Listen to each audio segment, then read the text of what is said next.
Welcome to Working Towards Our Purpose, a podcast that offers a different perspective on what a job can be. For everyone out there that's heard that voice in the back of their head asking for something more, it's time to listen to it. I'm your host, Gino, and join me as I interview people who have decided to work in their own purpose. Together, we will learn, become inspired, and hopefully find our own path towards working in our purpose. Patrick Blanchette is founder of Union City Farm, a gourmet mushroom producer from Prospect, Connecticut. Patrick became a mushroom farmer after being unhappy at a career in the insurance industry and deciding that's not how he wanted to spend his days. I'm excited to get to learn more about his story and his business. Patrick, welcome to Working Towards Our Purpose. How are you doing today? Doing well. Thank you. Excited to get into your story and to talk about mushrooms. But first, I want to just ask a little bit about your home life growing up and schooling and kind of what led you on to the path of becoming in the insurance industry. Wow. That's a good question that nobody's asked me yet. So I grew up as a art student, and I was also very competitive in school. And I have a twin brother, so that helped with the competition. I also have a twin brother. That's hilarious. We're not identical, thank the Lord, but yeah. So it was always competitive. We were always kind of doing the same thing. How I got into insurance was, I was always told that I was good at talking and I should be in sales. And I didn't want to go to college. And so I started my sales career with Kirby vacuum cleaners. And that was really, really good experience. I only did it for a year or two, but it was really good experience to just kind of get out and talk to people and break the ice, if you will. And so that launched me into a couple different options, and I ended up with insurance. It was fun at first. Yeah, I think I got my license for insurance when I was 20 or 21.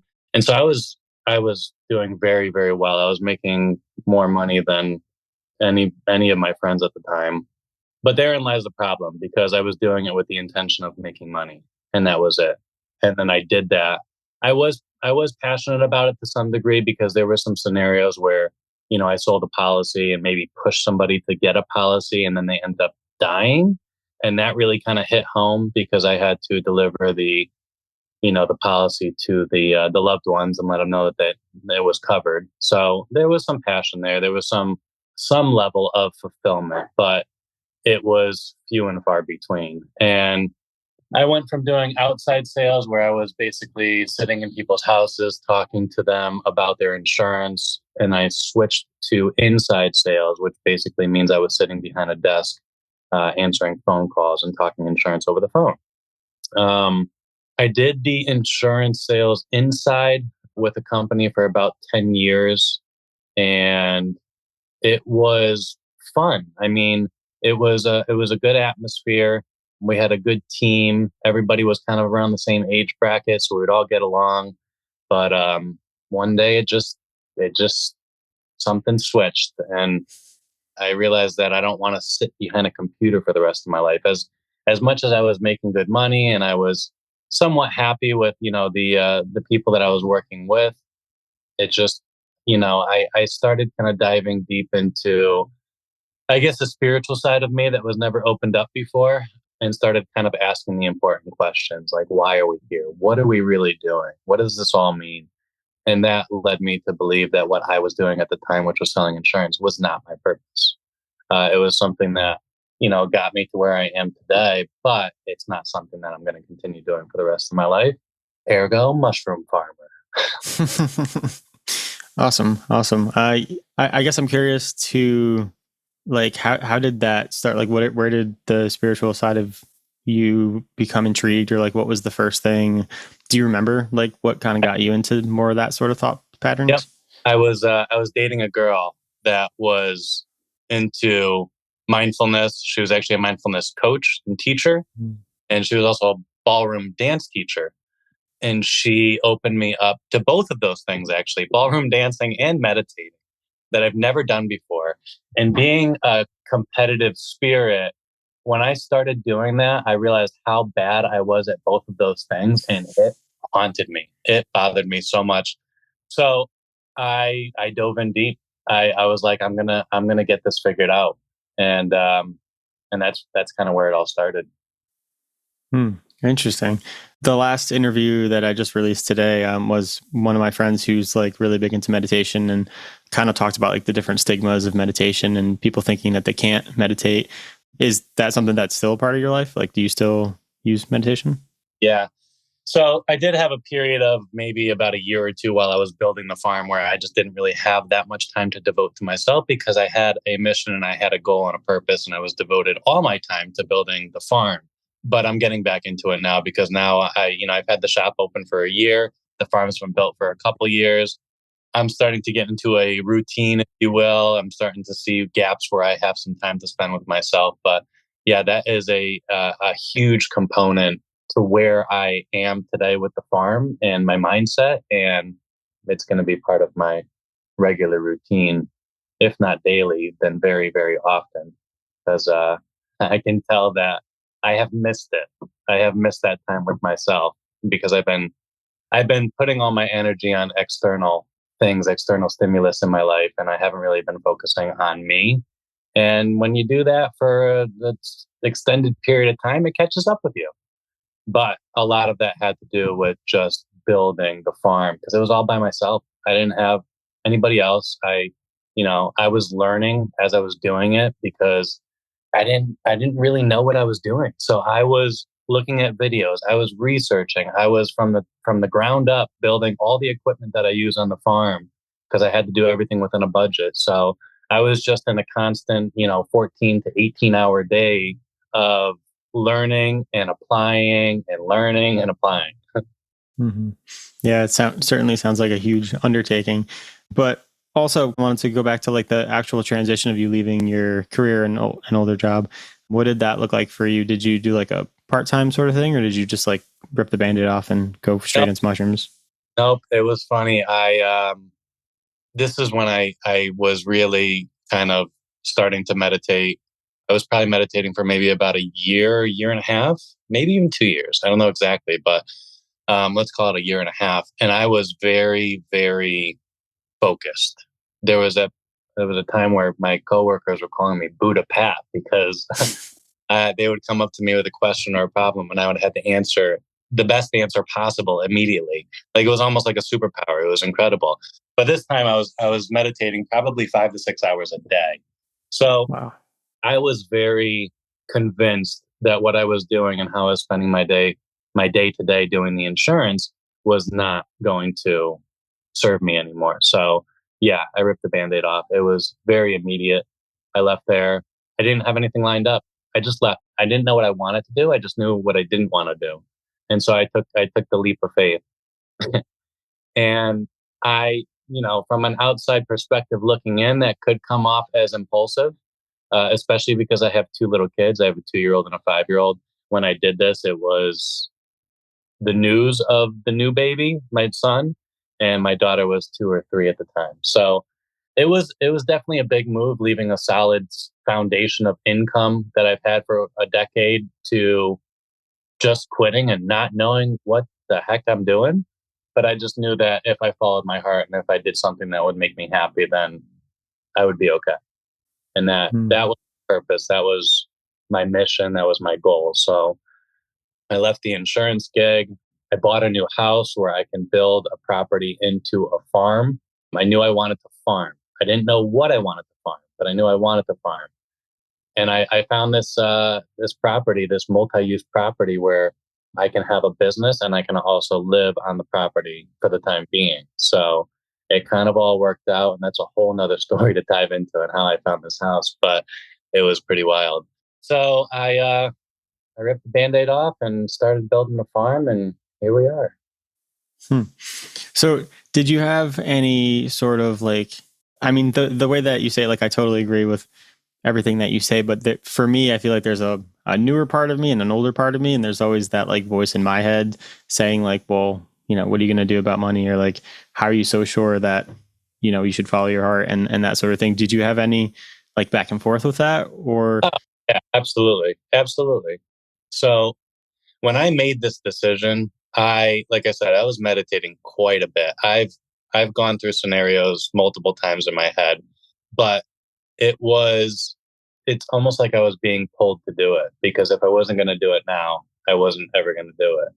I've been wanting to farm. I've been gardening for over a decade, and I love being outside and working with my hands. And I don't know, there was something very therapeutic about the process of knowing what I didn't want to do and committing to that thought, and then using that to catapult me into building something that I adore. So there was a lot of back and forth. There was good days, there were bad days, but there were more good days than there were bad days. There was more the focus and the building. And I think one of the best parts I love about the business is building the business, because I didn't have a schedule. I didn't have an itinerary. I didn't have a deadline. It was, I want to go outside and I want to put this work in because it's something that I love to do. And that was my focus every single day. And then seeing it come together and now being able to share it. I mean, I love it. It's beautiful. Mm-hmm. But yeah, I mean, I'd be lying if I said that there wasn't any ups and downs. Of course there was. Yeah. Without money coming in, I mean, I pretty much used my entire savings to do this. All of it. It's gone, and now it's building back up because the business is going well. So I took the risk. I took the leap of faith. I don't regret it at all. I kind of wish I did it sooner, but I think everything happens for a reason, and everything comes into our life, at the time that we deserve it to. Mm-hmm. Yeah, I agree with that as well. I guess a question that popped into my head is, do you think that, because it's something that I frequently think about, like the more time that you spend with your own thoughts and the more time that either it's meditation or, I don't know, thinking about your future, then like almost the truer you could be to who you really want to be, or maybe what your purpose should be. Because it seems like spending 5 hours a day meditating is like giving yourself tons of time to think about like what you really want to do. And I think maybe that voice in your head becomes so loud that it's like, I don't have any option but to do this thing because that's what I'm telling myself to do. But then when you don't have that time to yourself and you don't allow I don't know, is there like any sort of correlation, do you think, between like that alone time and like following your heart?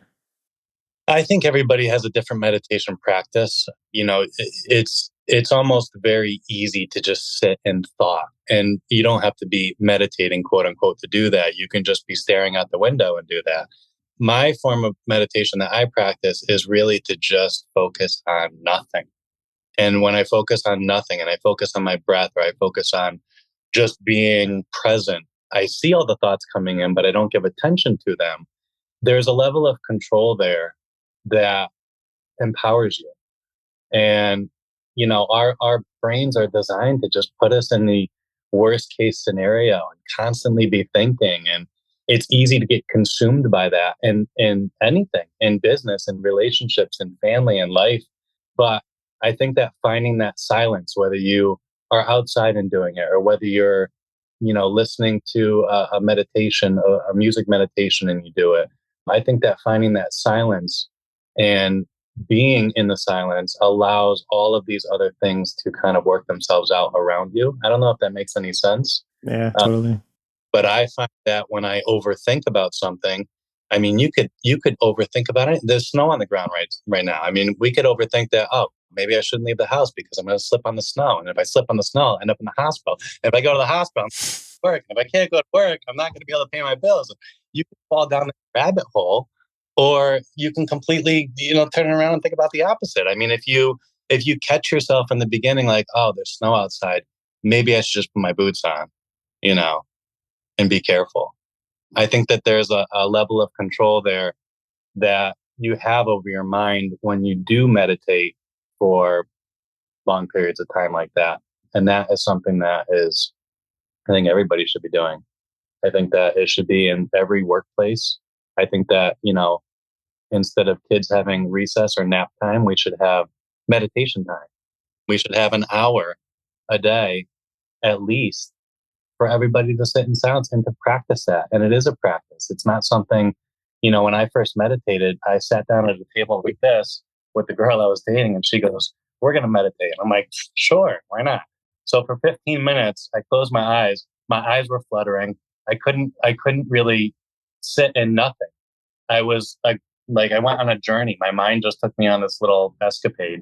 and my eyes were fluttering. My body's like, why are my eyes closed? It's the middle of the day. We're not sleeping. But when I practiced continuously being in that level of silence, eventually it started becoming easier and easier and easier. And I noticed that the longer that I did it, or the easier or the quicker that it came to me, the easier that everything around my life, including my quality of thought, changed. It was amazing. So meditation has been huge for me, huge. Mm-hmm. Yeah, I notice when I try to meditate in silence and like to ignore the thoughts, like you're saying, and kind of let them come and go, that it seems sometimes that I'll just get like a whisper of something and I'll be like, oh, that's what I need to do in this situation. And it's almost like, it's like I know that it's the right answer because it's not like yelling at me. It's just like kind of like whispered to me. And then I'm like, oh, okay, that's how I'm going to do that thing. Or that's how I'm going to fix that problem. And I think that comes with this time that you're describing, where you can kind of like let go of all those negative thoughts that are just always repeating in your head. So yeah, I like the way that you like articulated that to, maybe explain to somebody who's never meditated before. So yeah, I get also a huge proponent of meditation and think that anybody should try it. So kind of changing lanes a little bit, I'm interested how you said that, you were interested in farming. How did you land on mushrooms, and how did that start? Good question. So when I moved onto the property, I was crunching some numbers and I realized that it is going to take me an awful lot of tomatoes to pay my mortgage. So I started looking at cash crops. I was looking at goji berries and ginseng and all of these different weird, things, because I wanted to do something that was different. I knew that I wanted to do something that was definitely different, something that was unique, something that would stand out. And so I came across microgreens. Microgreens are essentially a sprout, for anybody that doesn't know that. There's all different varieties that you could do. There's broccoli, sunflower, peas, radish. I mean, I do about 15 different varieties. They're highly, highly nutritious.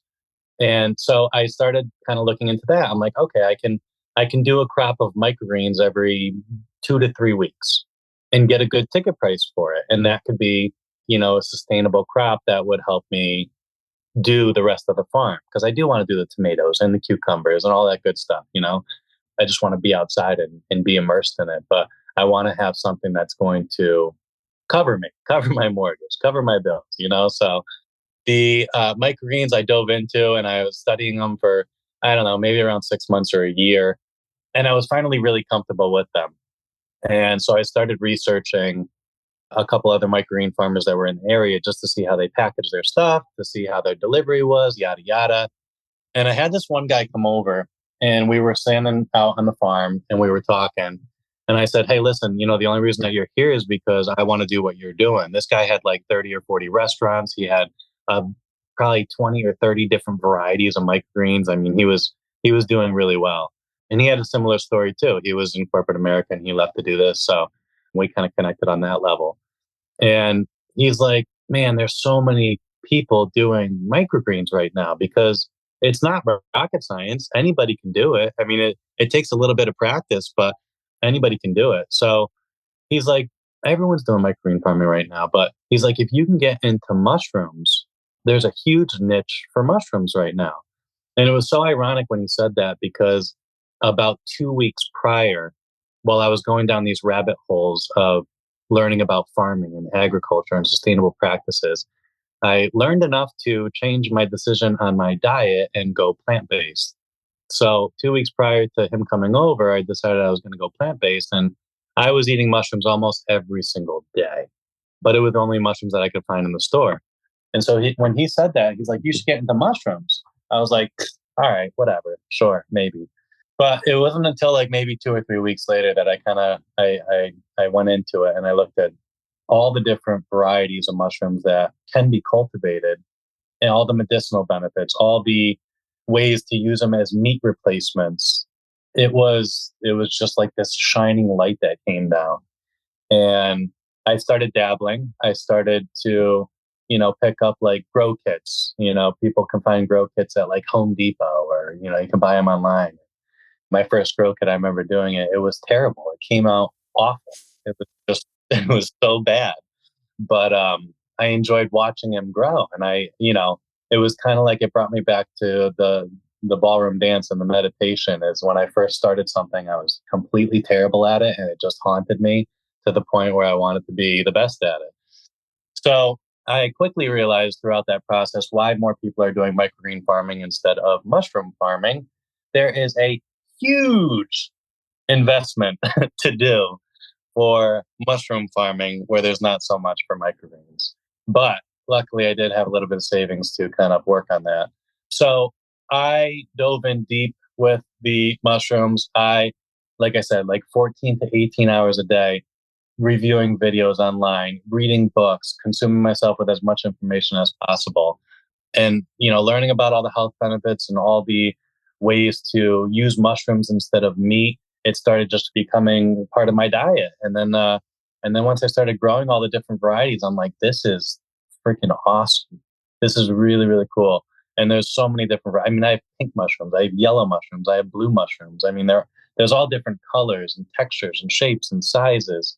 And I just found that it was just a love story from the beginning. It seemed like everything was kind of figuring out its own path, and all I had to do was follow my heart, and that's what I did. Yeah, I love that. It makes me think about like kind of the story about how I got into what I'm doing now, and like I'm kind of at a point where I'm rethinking the thing that I chose, because I think it more so came out of just like me thinking like, oh, I can do this one thing. I'm going to go do this one thing now, and like try to force it into something, and kind of letting go of the idea now. And I think I'm maybe more in a open-minded situation where I'm stable enough to like, pay for all my stuff, but like also thinking like, I don't know what I'm going to be doing in the future, but like being open to it. And I think that's like going to be a big part of it, as you just shared in your own story, of just being open to like not knowing what it is. And then when it hits you, like, you're like, oh, this is it. And then having the confidence to like put everything into it because you're so sure of it just feeling right. So that's like inspiring for me to hear, because I think maybe I'm not there yet, but to be open-minded and to keep just, being open to like whatever comes towards me. Enjoy the journey. It's easy to overthink. It's easy to get consumed in fear of thought of what's going to happen. How am I going to do this? When am I going to do that? Yada, yada. I mean, that's what our brain's designed to do, is to give us the worst case scenario to prepare us for those situations. But the reality is most of those situations don't ever happen. And so we're just in this state of fear, or this state of missing out, or whatever it is, when we should just be present and we should just be enjoying the journey. There's going to be ups and downs. That's the whole purpose of life, right? I mean, if everything was up and everything was positive all the time, we wouldn't have appreciation for it. We need to experience the negative. We need to experience the bad in order for us to really cherish the good. Yeah, totally. I'm thinking a lot of the stuff that you're saying, I also find in books that I read. I like reading a lot of like self-help books and stuff like that. Where do you think that your mindset of what we're speaking about came from? Did it come from only meditation, or do you also like read a lot of different things, or like where do you, I guess, learn from? I do a lot of reading. I mean, all different. Joe Dispenza, I think, is pretty awesome. He's a neuroscientist. His story is pretty amazing. Books from Pima Kadran. I mean, anything that I can get my hands on. I've been watching. I don't watch TV, but if I do watch TV, it's usually a documentary. It's something that I can learn from. So anything to do with farming or sustainable practices or mushrooms. Fantastic Fungi is a great documentary. Anything that I can learn from, I'm just I'm soaking everything up. I I went to high school, I went to some college, but I've never had the urge or the capacity to learn until recently. And now I'm just like a sponge. And it started the mushrooms, it started a little bit before the mushrooms with the spirituality side of me.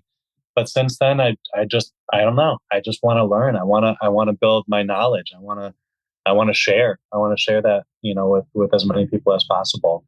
So I don't know if no, it's not Netflix. It's Amazon Prime has I guess like a subsidiary called Gaia. I don't know if you've heard of it, but it's basically Netflix for spiritual minded people. So it has a ton of stuff in there, documentaries and podcasts and meditations. And so if I have time at the end of the night, after I'm doing all my work, I'll either flip on a meditation on my phone and put my headphones on, or I'll watch some type of documentary, because they're just, there's so much that we can be learning. And it's great that we have platforms like streaming and, social media where we can learn from other people as well. I think that is. I'm not a huge proponent on social media because usually people are just on there for hours and hours just scrolling and scrolling. But if you do it with an intention and you do it in moderation and you have a practice around it, I think it can definitely be beneficial. Mm-hmm. Definitely. Yeah. Thanks for all those suggested resources. Definitely gonna look into some of those authors, and that streaming platform sounds awesome. So I'll definitely have to check that out. This also kind of leads me to the question of like asking you if you were a good student, because I feel like you said like maybe this came on a little bit later in your life, like just the thirst for education. I think that's a really cool way to like maybe even almost counterculture way of looking at education. Because I think people, once they get to college or they finish their masters or whatever, they're like, okay, I'm done learning. I'm just going to work now. But I think that kind of like takes all of the fun out of life. And even just going into the school systems that at least I was brought up in, it was never really fun to learn, but I now so like learning because I'm like, oh, this is awesome. I could learn this thing that's going to help me here or whatever. And there's a reason to learn, I guess, or like there's a drive to learn. So were you a good student back in like high school and stuff? I don't know if I was a good student. I probably could have been in a better group of friends. We were kind of the troublemakers. So, school was, I made it through. But I didn't enjoy it because it wasn't my choice. It wasn't my choice to go to school. I was doing it because my siblings were doing it, because my parents told me to do it, because everybody else is doing it. And so I never really had a focus. I mean, the only thing that I really did draw to, or pun intended, I guess, was art. Art was kind of my outlet. Art was my way of expressing myself and doing something where I have control over, where you don't have to tell me what I'm going to write or what I'm going to put for a brushstroke. It was my decision. And that's where I really, to be honest with you, I think that's why I passed school, because, if I had to do like book reports or anything, I would try and always do a cover page. And I would spend hours and hours on the cover page and then just do a half-assed book report. But all the time that I put into it, they would at least give me a passing grade. So I don't want to say that I drew my way through my diploma, but I think that had something to do with it. But yeah, school is, it's, I don't know. I think that the way that we're doing things, and I think that the system, the way that it's set up, needs to change. I think that kids should be introduced to a lot and be able to choose what they want to do, instead of the majority of the day is, you have to go to English, you have to go to history, you have to go to math, you have to go to science. And then, that continues until they're 23 and they graduate college. And then they come out of college, they don't know what they're doing. Mm-hmm. But you said something about learning and learning and learning and then going to work. That kind of resonated with me because I got to the point where I was doing my insurance job where I learned. I mean, I was like the master. I was like, there was nothing else I could learn to do. I was literally doing my job the best way that I possibly could. And then when I did that for about 5 years, I made the realization that, okay, there's nowhere else for me to go here. I'm not learning. I'm stagnant. I'm being complacent. I'm just a robot. I'm just a shell. So when I got out of there and I started learning, I mean, everything changed. I was open to everything. It was probably the biggest turning point in my life when I decided to stop not learning and start learning. Yeah, there was a quote you had in the article that I read about you, and it said, "I could literally do my entire job without thinking," and that like really resonated with me because it was the same experience for me. I had, I don't know, maybe a job that somebody would say is like for smart people, quote unquote, is like I got an engineering degree, I had an engineering job, but after like a year, you're just like processing paperwork. It's like you're just a robot. You're not doing anything like you're saying, and even though maybe the title sounded nice, it still, I felt like my whole days were just like melting my brain. Like I was just waiting to get out of there so then I could go do the other things that I was actually interested in. So it's a weird way to live, I think. But I could digress on that. But so, kind of getting back to your business and the farm and the store and everything, tell us like, because you do have like a storefront now or a farm shop where people can come and buy the mushrooms. What can people like come to expect when they visit you? So it's not your typical shop. I'll just say that. I wanted to create a space that kind of has a little bit of a rugged look to it. So everything in the shop is small. The shop is very small. It's really just enough space for a table that I can lay out all the mushrooms on, which I don't know if you follow online or anything, but I do pictures and I do videos of what's available for the day so people can kind of see the mushrooms that are available. But prior to building the shop, I did have kind of a test run setup where I had just 2x3s and plastic sheathing, and I was building a little makeshift kind of greenhouse to see if the mushrooms were going to be happy down there. Everyone that was coming over at the time to buy the mushrooms, they always wanted to peek in and see what was going on inside that room.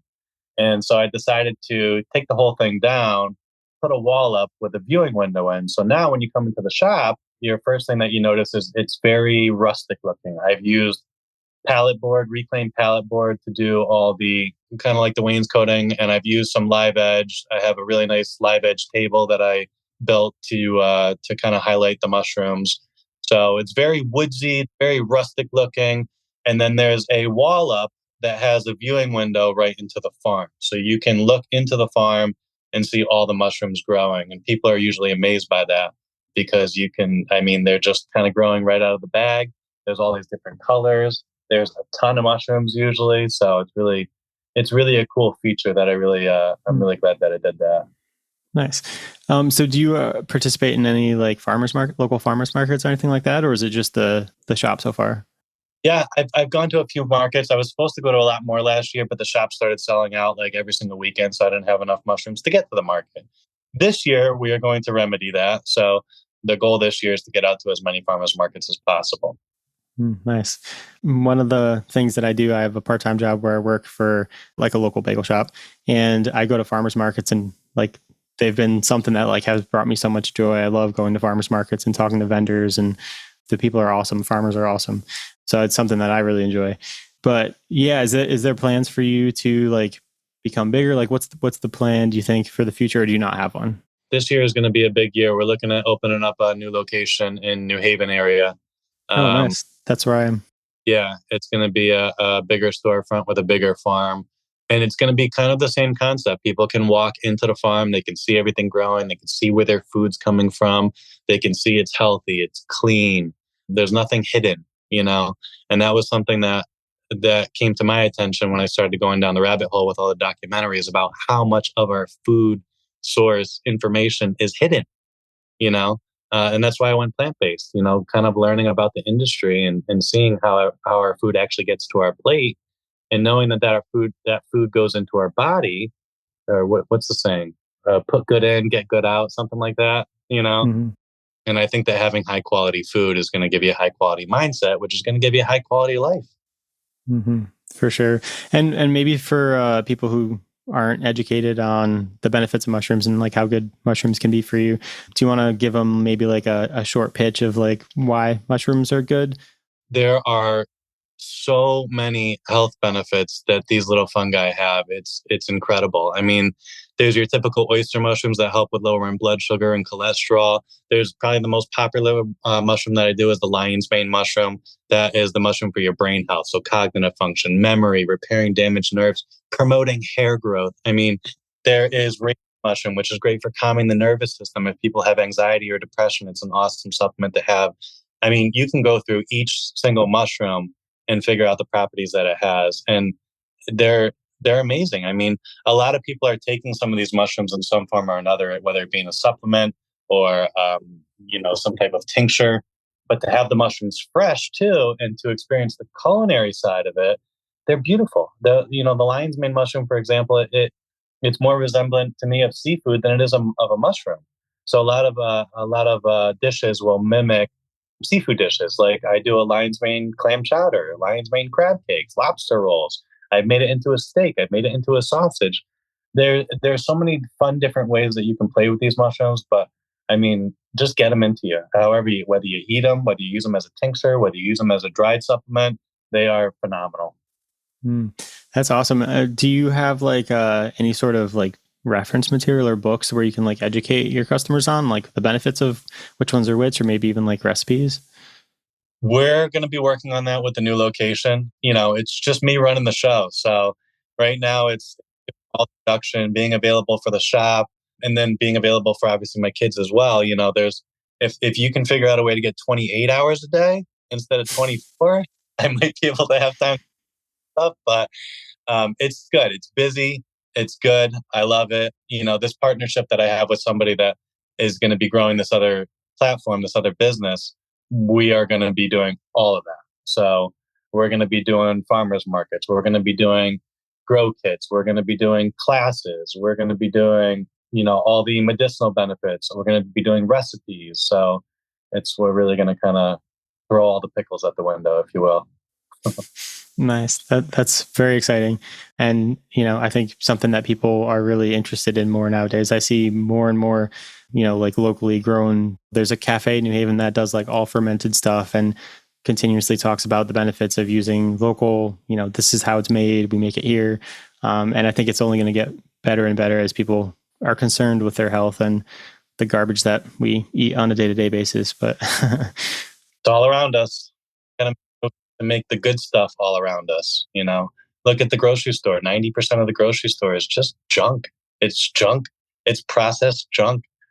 And then the real food that's there, the produce that's really there, I mean, it's sprayed. There's fungicide, there's pesticides. It's not really natural. And I feel like all of those things are affecting the collective consciousness of where we all should be as a human race. I mean, if we put the good in and get the good out, and change the way that we diet and change the way that we eat and change the way that we think, and we have the capacity to really fix the world, number one, because right now what we're doing is not sustainable, but also to really flourish. Yeah, I love that. So yeah, as we're getting kind of close to the end of our time here, I do like to ask this question to everybody who's on. Purpose is like a big word for me, and I know that it like means something different to everybody. So would you be able to define purpose in your own terms? My purpose, it's love. It's to spread love as possible. It's really my platform to do that is mushrooms and food. I've been a foodie for, probably almost 20 years now, and learning about the mushrooms and the different ways to cook them, and to be able to share recipes and share thoughts and ideas with people. That is what I want. That's my purpose. My purpose is to show people a better way of eating, show people a different way of eating. We don't have to be eating meat all the time. We can eat things that are very similar to meat that are way better for you than meat. And they're more sustainable and they're delicious. Why choose not to? So yeah, my purpose is to enjoy the journey, my friend. The ups, the downs, the goods, the bads. Just enjoy it and be present. That's my purpose. Yeah, that's an awesome definition. And then one last question too, I got to ask you, any opinions on the psychedelic renaissance that's happening right now? And do you think that you'll be in any way a part of it in the future? I think it's phenomenal. I've microdosed before, and it has tremendous healing properties. And there are a ton of people that need to be healed. I'm hopeful that it's going to come to a place kind of where cannabis has, where it becomes legalized to some degree. I'm very hopeful, because that alone could potentially change the world. Mm-hmm. Yeah. I think if people have more capacity and more knowledge to use, because their brain is more open, because they have these supplements or these ways to kind of break barriers that have been built in their brain for years. Psilocybin mushrooms has the ability, and lion's mane mushroom, to go in there and reconnect, or disconnect certain neural networks that are going on that are preventing you or holding you back from being your true self, from being the person that you want to be, the purpose inside of you. I've had a couple of experiences with psilocybin mushrooms, but they are, you got to be careful with them. That's for sure.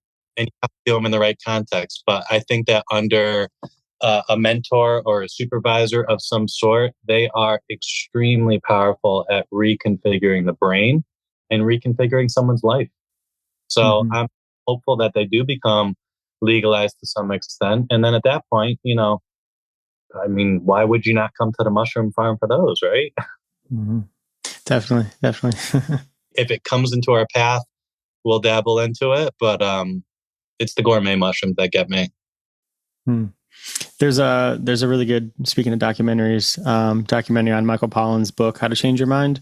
And there's one of the sections is on psilocybin. And if you haven't seen that, it's a really good documentary, but his book's also really good. So, but yeah, thanks so much for your time and for your knowledge and your experiences and story. And if people connected with this or they want to like come buy some mushrooms from you, how can they get in contact? Just come to the shop. It's 12 Union City Road, Prospect, Connecticut. We're open Tuesdays, Thursdays, and Fridays from 12 to 6 and Saturdays from 10 to 4.